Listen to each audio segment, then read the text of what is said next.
de 43 a 52. Marcos, capítulo 14, versos de 43 a 52.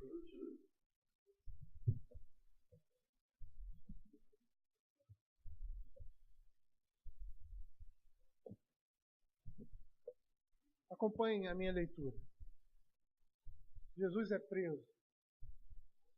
E logo falava ele ainda, quando chegou Judas, um dos 12, com ele vindo da parte dos principais sacerdotes, escribas e anciãos, uma turba com espadas e porretes.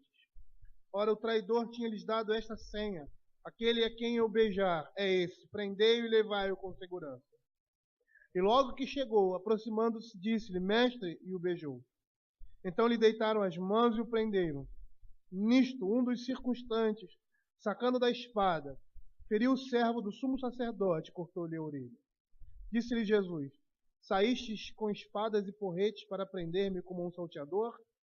Todos os dias eu estava convosco no templo ensinando e não me prendestes. Contudo, é para que se cumpram as Escrituras. Então, deixando-o, todos fugiram. Seguiam um jovem coberto unicamente com um lençol e lançaram-lhe a mão. Mas ele, largando o lençol, fugiu desnudo. Vamos orar. Senhor, queremos nesse momento, ó Pai, pedir que o Senhor fale ao nosso coração através da sua palavra. Que, Senhor Deus, possamos tirar das nossas mentes, ó Senhor Deus, qualquer pensamento, Senhor, que não esteja voltado, Senhor Deus, agora para o culto, para a adoração a Ti, ó Senhor Deus, para que possamos receber da Tua palavra. Senhor, tem misericórdia de nós. Fala, Senhor, ao nosso coração, através da Tua palavra, e que o Teu Espírito Santo, Senhor Deus, possa, através da Tua palavra, nos consolar, ó Pai, nos edificar e nos instruir. É o que nós pedimos, em nome de Jesus. Amém. Bom, nós temos aqui diante de nós, já chegando ao finalzinho aqui do Evangelho de Marcos, que culmina na crucificação e na ressurreição e consequente ressurreição de Cristo, E nesses versos, nos versos 43 a 52, nós estamos vendo em que circunstâncias o Senhor Jesus Cristo foi preso.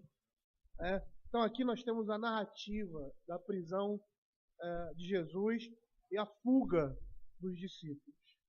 Eu gostaria de tirar alguns ensinamentos desse texto, algumas coisas importantes para nós como crentes. Cremos na autoridade e na inerrância da palavra de Deus. A primeira coisa que eu gostaria de ressaltar é que os adversários do nosso Senhor Jesus Cristo não entenderam a natureza do seu reino. Os adversários do nosso Senhor Jesus Cristo não entenderam a natureza do seu reino. A própria maneira de abordagem na prisão de Cristo demonstra isso. Era uma turma, era um grupo de homens, soldados, alguns ali do templo, alguns soldados romanos, provavelmente, com espadas, armados, vamos dizer assim. E por que eles foram armados? Provavelmente eles esperavam que houvesse uma reação do Senhor Jesus, que ele não se entregasse sem luta, os discípulos iriam defendê-lo naquela batalha, naquele momento, como fez um circunstante que a gente vai ver que esse é Pedro, ali no relato de João, e que corta a orelha desse homem, e o Senhor Jesus vai e coloca a orelha no lugar, como nós vemos lá no Evangelho de João, e dizendo para ele que ele não deveria usar da espada.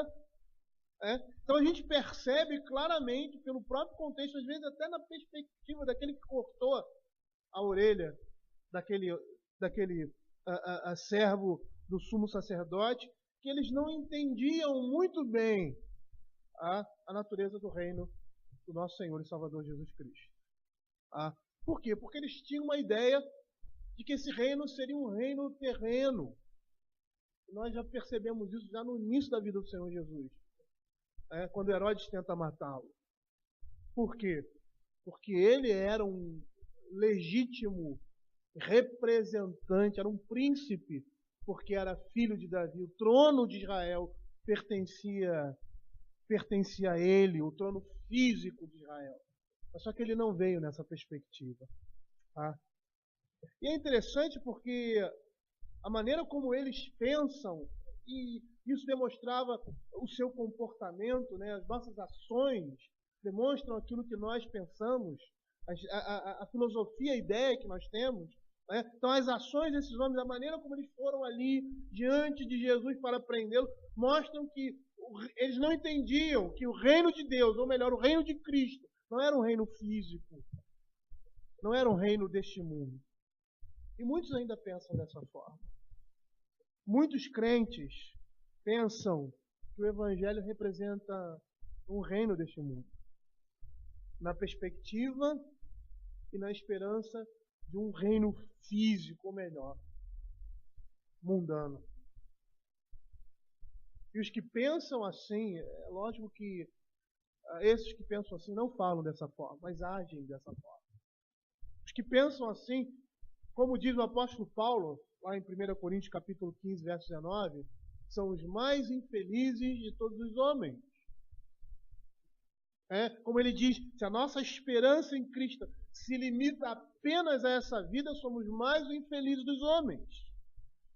Porque muitos daqueles que pensam que o reino de Deus é um reino físico, é um reino mundano, esses homens são extremamente infelizes e desgraçados.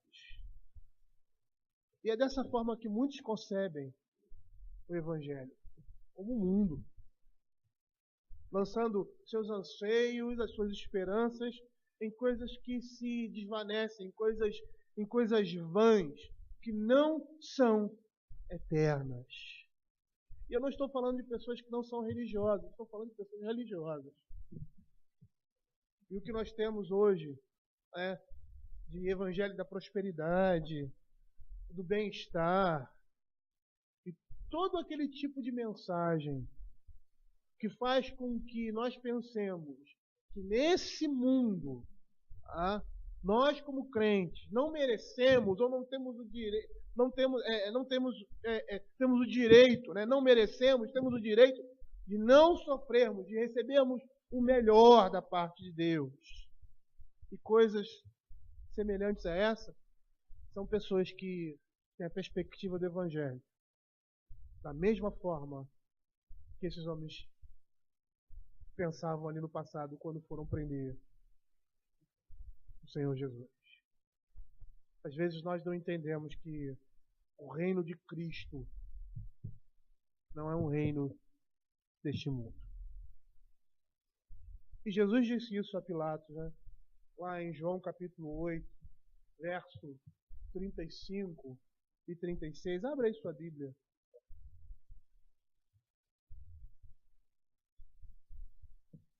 E as palavras do Senhor Jesus são interessantes,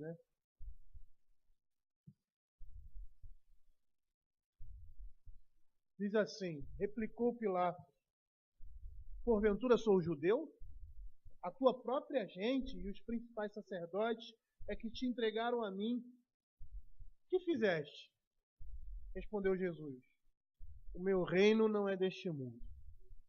Se o meu reino fosse deste mundo, os meus ministros se empenhariam por mim para que não fosse eu entregue a judeus.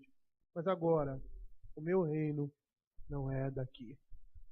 Nós precisamos sempre lembrar disso. Essas coisas devem estar sempre na nossa mente. Que o reino de Deus não é um reino deste mundo.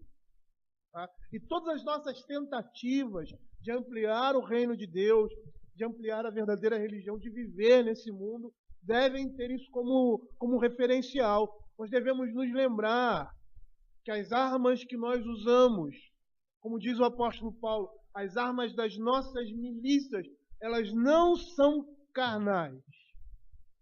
As armas que nós temos para vencer o pecado, para convencer os homens, essas armas não são carnais. Elas são espirituais. Como diz o apóstolo Paulo lá em 2 Coríntios, capítulo 10, verso 4. Porque as armas da nossa milícia não são carnais, e sim poderosas em Deus, para destruir fortalezas, anulando nós, sofismas e toda altivez que se levante contra o conhecimento de Deus, levando cativo todo pensamento à obediência de Cristo.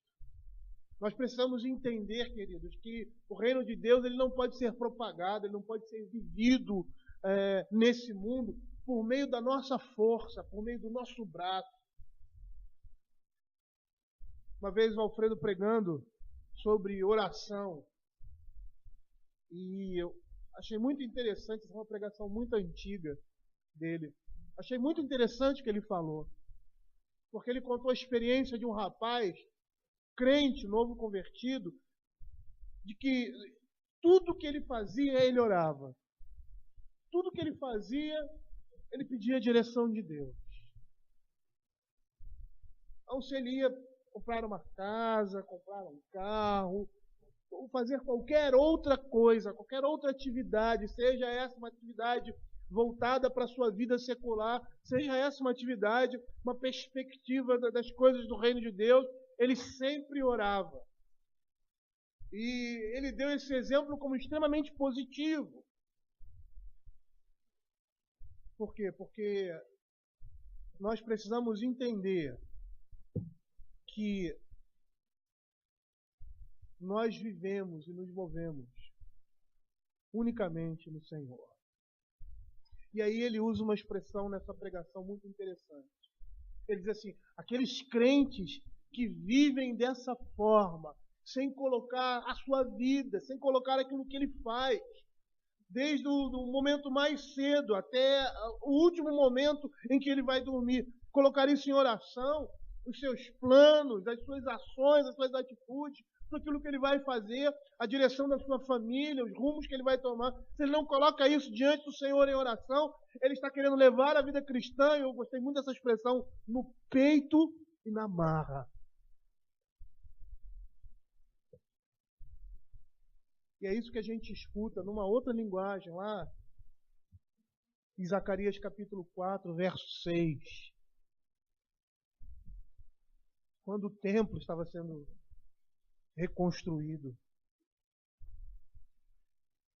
A palavra de Deus diz assim, prosseguiu ele e me disse, esta é a palavra do Senhor a Zorobabel, não por força, nem por poder, mas pelo meu espírito, diz o Senhor dos exércitos.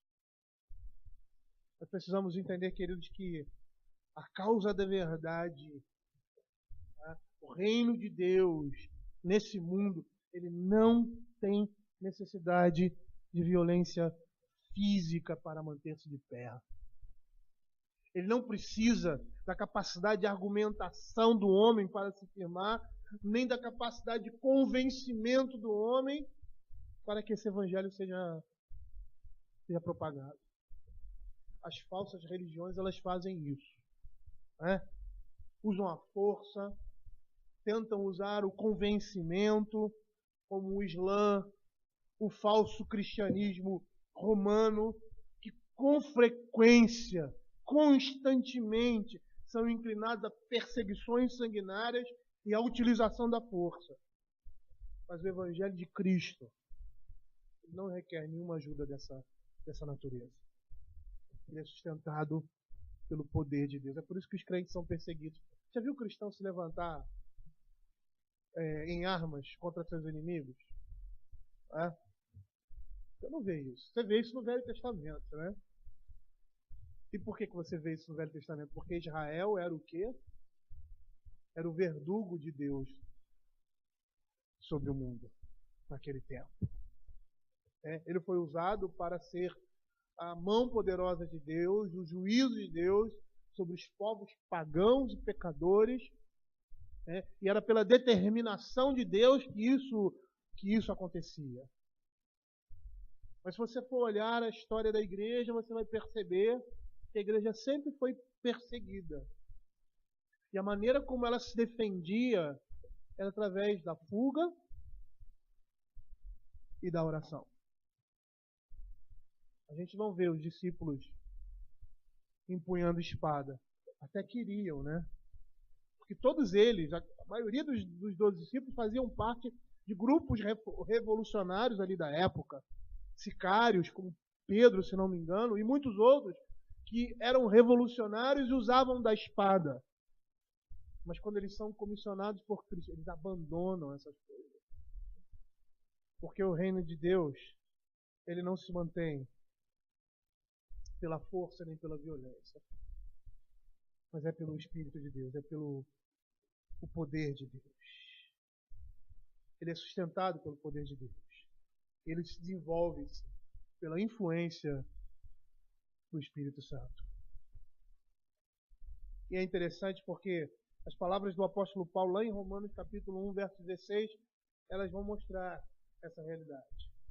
Quando ele diz assim: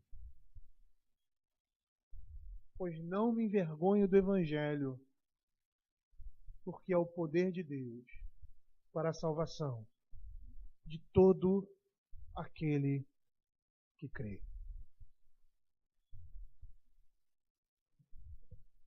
Queridos, nós precisamos entender que o cristianismo, o evangelho que nós queremos viver e que nós vivemos, tá? Ele não é deste mundo. Muitas vezes nós queremos viver o evangelho deste mundo. E é o que nós temos visto em várias igrejas, em vários grupos, que antigamente eram grupos firmes, eram grupos fiéis ao Senhor, mas que se deixaram levar porque querem viver na mesma perspectiva do mundo. Na perspectiva de sucesso, na perspectiva do que significa crescimento, do que significa progresso, na perspectiva do mundo de se manifestar ou de se tornar visto pela sociedade. Não é dessa forma que nós precisamos ser vistos pela sociedade, fazendo passeata, ou mostrando que temos um número significativo no nosso país, mas a maneira como nós devemos mostrar o Evangelho é vivendo o Evangelho. Cada um dentro da sua casa, dentro do seu trabalho, no seu campo de ação. Porque o Evangelho que nós pregamos não é desse mundo. O reino de Deus não é um reino desse mundo. E não será pelo número ou pela quantidade que nós iremos transformar o mundo, que nós iremos chamar a atenção para o Evangelho.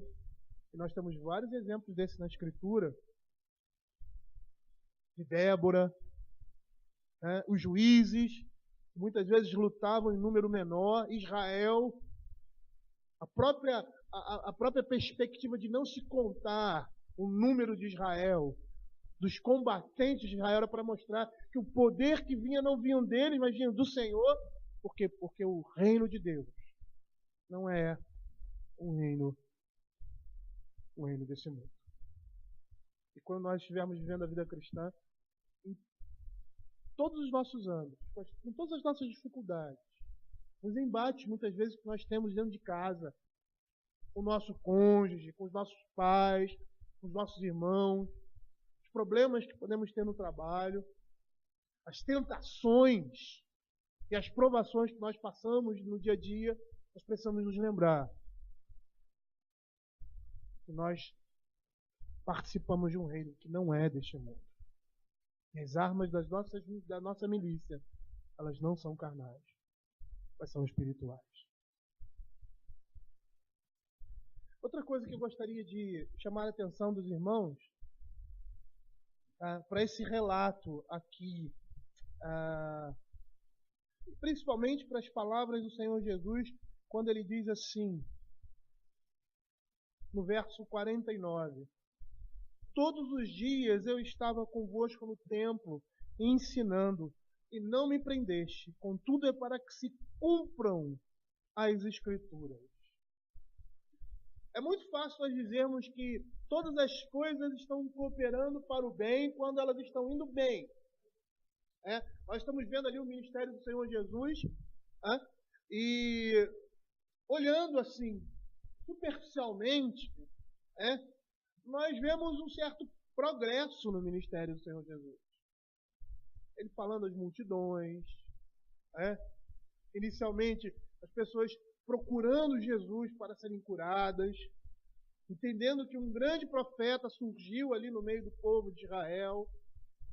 Só que essa popularidade e esse, vamos dizer assim, esse afã, esse amor pela pessoa humana ou por que Jesus Cristo representava ali naquela sociedade, aquilo ali vai se desmoronando.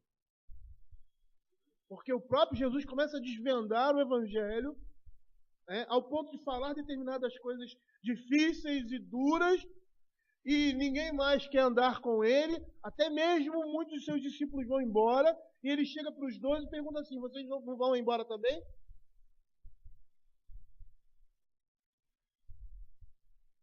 Então, até quando as coisas estão indo bem, a gente está dizendo que tudo coopera para o bem daqueles que amam o Senhor. Mas quando as coisas começam a sair aos nossos olhos dos trilhos, como foi aqui com Cristo? Nós começamos a colocar em dúvida o poder e a direção de Deus. Começamos a questionar, às vezes não diretamente. Eu falo não diretamente porque o crente, um pouquinho mais inteligente, ele nunca vai questionar ou vai se rebelar frontalmente contra as coisas que estão acontecendo na sua vida. Ele vai fazer isso de outra forma, murmurando, não aceitando, se entristecendo às vezes ao máximo, até com o Senhor no seu coração, questionando no seu coração os rumos da sua vida. Mas o que é interessante aqui nós percebermos nas palavras do Senhor Jesus é que nesse momento de crise, ou quando as coisas aos olhos dos homens saem dos trilhos, nós percebemos que o Senhor Jesus diz assim, que aquilo estava acontecendo para que se cumprisse a Escritura. Por quê? Porque todas as coisas na paixão de Cristo, no momento do seu sofrimento, não que antes não tivesse acontecido, aconteceu também, lógico, mas nesse momento de crise, nesse momento da paixão, onde o Senhor começa a ser colocado contra a parede, oprimido pelos homens, como todas essas coisas sucederam de conformidade com a palavra de Deus. E é isso que a gente percebe no verso 49, quando ele diz: essas coisas aconteceram para que se cumpram as Escrituras. Não houve um acidente ali. Não há um acaso aqui em qualquer dos acontecimentos finais no ministério terreno de Jesus.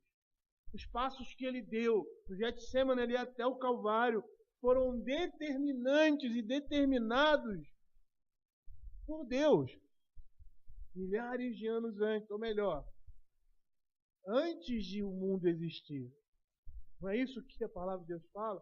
O Cordeiro que foi morto antes da fundação do mundo. E aí nós vemos que o Salmo 22, lembram do Salmo 22, que nós lemos ali na nossa liturgia, Isaías 53, eles foram literalmente cumpridos. Literalmente cumpridos. A ira dos homens, a ira dos adversários, a rejeição do seu próprio povo, do povo judeu, o fato dele ter sido tratado como malfeitor, como bandido, como um ladrão, ter sido condenado por juízes ímpios. Tudo isso, todas essas coisas estavam previstas e determinadas. Até mesmo aqueles homens que foram prender Jesus, eles foram instrumentos inconscientes dos propósitos de Deus. E a gente viu isso claramente na Escritura, lá em Atos capítulo 2, verso 23, no sermão de Pedro, ali em Pentecostes. Olha o que ele diz, Atos capítulo 2, verso 23. Sendo este Cristo entregue pelo determinado desígnio e presciência de Deus. Vós o mataste, crucificando-o por mão de iníquos. Aqueles homens, através da maldade dos seus corações, através do seu próprio pecado, não sabiam que estavam fazendo parte de um plano maior, de um plano redentivo feito pelo Criador, pelo Senhor de todas as coisas. O que isso nos traz? O que nos faz, ou melhor, o que esse ensinamento da eleição, da predestinação, a determinação de todas as coisas, Deus planejando e fazendo conforme a sua vontade, apesar dos homens serem responsáveis pelos seus atos, e nenhum desses atos são atos que vêm do Senhor Deus, mas do próprio homem. O que isso traz para nós? Eu vou dizer o que traz para nós. Isso traz para nós conforto. Isso traz para nós tranquilidade. E é isso que a Escritura, quando fala sobre essas coisas, ela quer despertar no nosso coração. Que nós fiquemos conscientes e tranquilos, descansando no Senhor, sabedores de que tudo que acontece ao nosso redor, tudo que acontece no mundo tem sido determinado e está sendo controlado pela toda poderosa sabedoria divina. E às vezes a gente olha para o mundo, né, e vê tanta desgraça. Quem já leu aquele livro Deus é Soberano, ele começa assim. Ele começa impactando a gente. Ele pergunta, será que Deus está no controle de todas as coisas? Ele faz essa pergunta depois de dizer como o nosso mundo vai, das desgraças, das catástrofes. E aí ele faz essa pergunta, será que Deus está no controle de tudo isso? E aí ele mesmo responde, sim, está. O curso seguido pelo mundo pode ser completamente contrário aos nossos desejos. A posição da igreja pode ser diferente daquilo que desejamos. Ou muitas vezes nós vemos a iniquidade dos homens aumentando, crentes vivendo de forma incoerente. Todas essas coisas podem afligir a nossa alma. Nós olhamos para o mundo e vemos o mundo cada dia mais e mais num caos, não somente físico, onde os elementos da natureza estão se desfazendo, mas também humanamente falando, os homens cada dia mais e mais se perdendo, tornando mal em seus próprios pensamentos e ações. Mas a gente precisa saber que mesmo dessa forma, mesmo os homens se rebelando contra Deus, o Senhor está no controle e no domínio de todas as coisas. E eles um dia vão reconhecer, eles vão ter a necessidade, eles serão obrigados a reconhecer que todas as coisas são efetuadas de acordo com a vontade e os propósitos de Deus. Eu não sei se vocês já perceberam, tiveram essa noção ali, quando nós estávamos estudando o livro de Apocalipse. Perceba que alguns selos, algumas trombetas e algumas pragas são estranhas. Por quê? Porque os selos e as pragas e as trombetas começam destruindo o mundo e os ímpios. Aí daqui a pouco, um selo que faz com que Satanás liberte demônios e esses demônios atormentem os homens que não têm a marca da besta. Aí você vê ali na sexta praga, no sexto flagelo, o sexto flagelo sendo aberto, e Satanás, o anticristo e o falso profeta, aglomerando e enganando as nações para uma batalha. E nós vemos que As expressões que são usadas ali são foi-lhe dada autoridade, foi-lhe dada autoridade, foi-lhe dado por quem? Por Deus.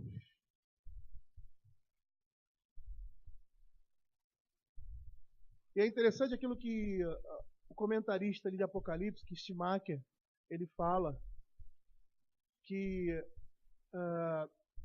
os homens são reunidos em batalha ali no Armagedon. Satanás engana e seduz os homens para aquela última batalha final.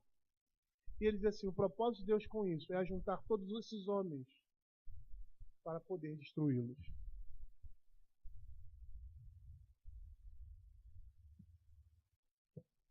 Precisamos entender isso, queridos.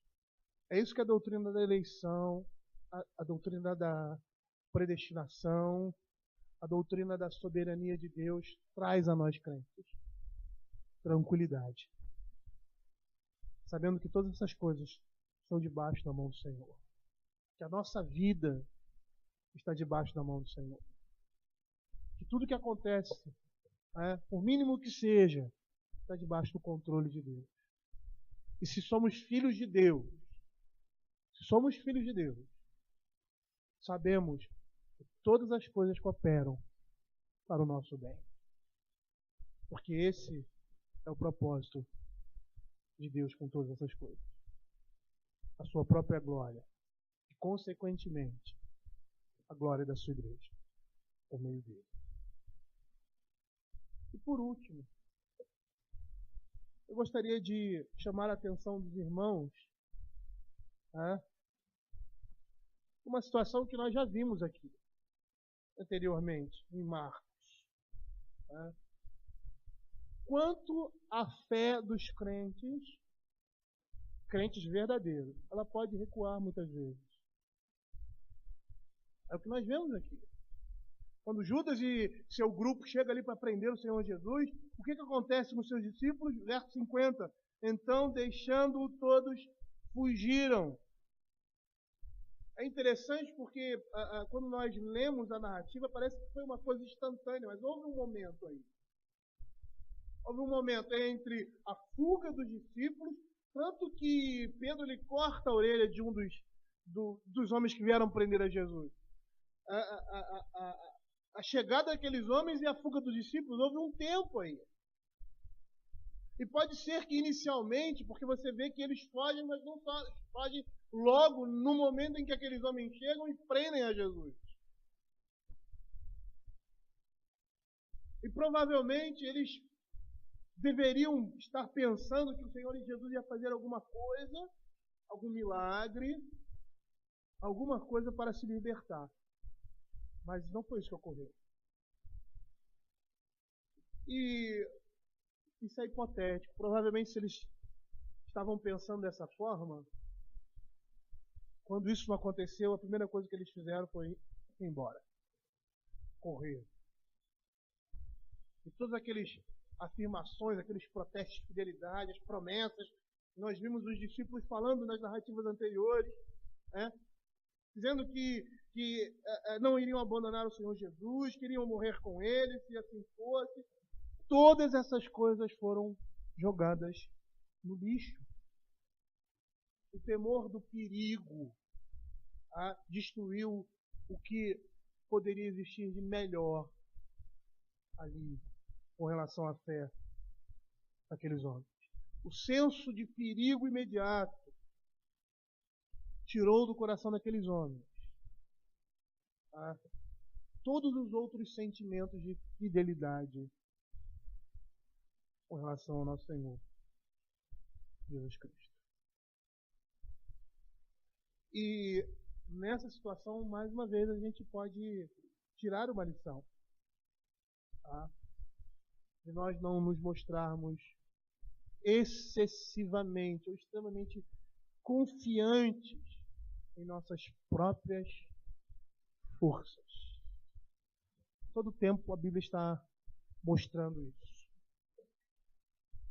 E as palavras do apóstolo Paulo dizem isso, né? Quando eu me senti fraco, aí eu fiquei fortalecido. É o contrário. né? É interessante que quando nós nos sentimos fortes, confiantes em nós mesmos, esse é o primeiro passo para o abismo, para a destruição, seja o que for. Certa vez eu estava conversando com um homem que cometeu um pecado. E ele disse para mim assim: eu nunca imaginei que eu poderia cair nisso. E aí eu disse para ele: foi por isso que você caiu. Porque você nunca se viu nessa situação. Porque quando nós confiamos em nós mesmos, nós estamos dando o primeiro passo derradeiro para a destruição. E é interessante porque a gente nunca sabe como a gente vai reagir em determinada situação, né? Às vezes a gente até prevê alguma coisa, mas isso foge. E não falando no âmbito ali da vida espiritual, ou seja, das coisas relativas à fé, né? As coisas do nosso dia a dia. Quantas pessoas aí são assaltadas e tomam atitudes assim, inesperadas, e são pessoas tranquilas, tímidas às vezes, e nem você nem ela espera que ela tenha agido daquela forma, mas a situação em que ela viveu despertou nela alguma coisa que ela agiu daquela forma contrária ao seu comportamento cotidiano normal. Nós somos assim. Por isso que nós não podemos confiar em nós mesmos. É por isso que nós temos que lançar no Senhor, né, as nossas deficiências, nossas ansiedades, orar. Lembra aquilo que eu falei no início? Deixar que o Senhor dirija a nossa vida. Lembrar que ao sair de casa, ao procurar um emprego, ou ter qualquer outra atividade, ao trabalhar, nós devemos colocar essas coisas diante do Senhor em oração, pedindo a sua bênção. Quando vamos tomar uma decisão importante na nossa vida, que vai afetar a vida familiar, uma mudança ou qualquer outra coisa, um curso que você pretenda fazer, todas essas coisas nós temos que colocar diante de Deus. Por quê? Porque nós não podemos confiar em nós mesmos. A nossa confiança tem que estar no Senhor. Porque nós nunca sabemos o que somos capazes muitas vezes de fazer quando estamos sujeitos à tentação, ou até que ponto a nossa fé pode retroceder numa situação como essa. Portanto, nós precisamos ser humildes diante do Senhor. É interessante porque nenhum ensino da Escritura ele está solto, né? Ele sempre está ligado a outra coisa. Tudo que existe na palavra de Deus, que é ensinamento, ele pode ser, e não só pode, esse é o propósito, de ser alçado nas áreas das nossas vidas. Porque a nossa verdadeira religião não é aquela que nós vivemos exclusivamente aqui na igreja.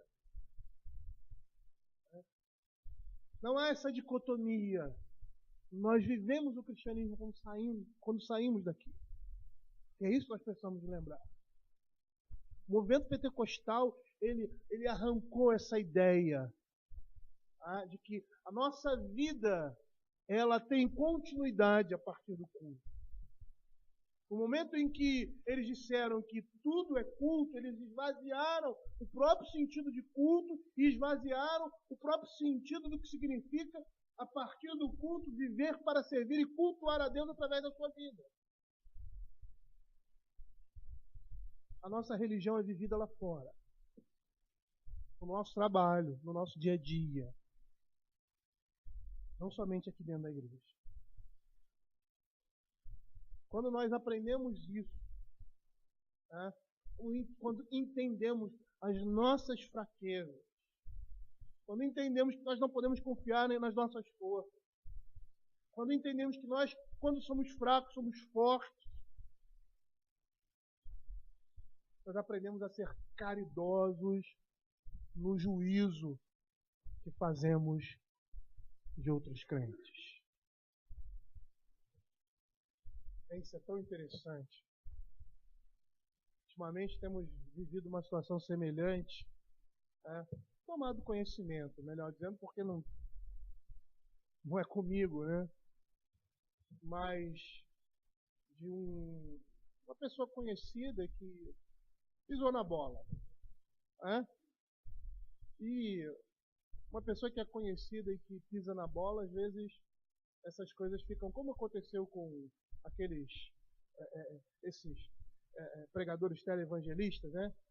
Eles têm alguma coisa que aparenta uma nódoa, ou questão financeira, ou outras coisas. Aí aparece, todo mundo fala e aquela coisa toda.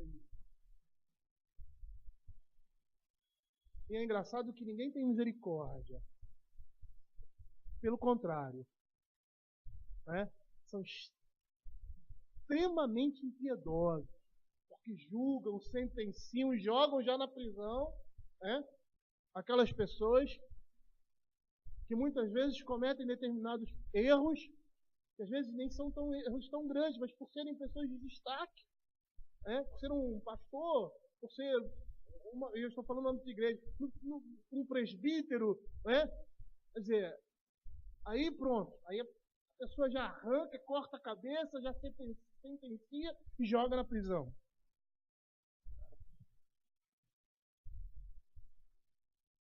Nós não podemos ser assim, queridos. Temos que ser caridosos no juízo que fazemos de outros cristãos. E isso se apanhá-los em alguma falta grave. Tá? Nós não devemos considerar esses irmãos destituídos da graça divina. E foi o que aconteceu com Jesus. Os discípulos do Senhor Jesus o abandonaram no momento de maior necessidade. Posteriormente, eles se erguem novamente mediante o arrependimento e tornam-se colunas da igreja. E é interessante porque eles se tornaram colunas e colunas tais pelo erro que eles cometeram. Eles traíram ao Senhor Jesus. E eles se arrependeram de tal forma que se tornaram pessoas que eram os apóstolos, aqueles que falavam através de Cristo, ou melhor, Cristo falava, através deles. E aí nós vemos a graça e a misericórdia do Senhor Jesus, que tem a capacidade de simpatizar com o seu povo crente. Porque não existe provação maior para alguém do que ficar desapontado com aquele que ama. Tá? Esse é um cálice extremamente amargo e que todos nós, ou melhor, todos os verdadeiros crentes, eles com frequência bebem desse cálice. Ficam desapontados, são traídos na sua confiança, na sua amizade por outros. Nossos parentes nos decepcionam, nossos irmãos, cônjuges, amigos, irmãos em Cristo. Mas quando essas coisas acontecerem, nós precisamos buscar consolo em Cristo. Ele é um amigo infalível. Ele é um pai que não nos abandona. Uma mãe que não nos esquece, como diz a Escritura. Não que o Senhor Jesus, Deus, possa ser comparado à mãe, mas nós sabemos que o sentimento paterno, ele é manifestado através da mulher por meio da sua maternidade, do seu cuidado, do seu carinho para com seus filhos. Da mesma forma que o sentimento paterno do homem representa, juntamente com o sentimento materno, a paternidade de Deus na vida dos seus filhos. Nós devemos encontrar consolo em Cristo quando essas coisas acontecerem, porque Ele sofreu essas coisas. O Senhor Jesus sabe muito bem o que é ver amigos, discípulos, como a gente diz aí na gíria, pisar na bola com a gente. O pior, nos decepcionar de tal forma que às vezes temos que ir sozinho para a cruz. E nessa hora ele suporta com paciência essa provação. E ama os seus discípulos até o fim. Jesus não se cansa de perdoar. E nós precisamos nos esforçar para ser assim também. Vamos orar.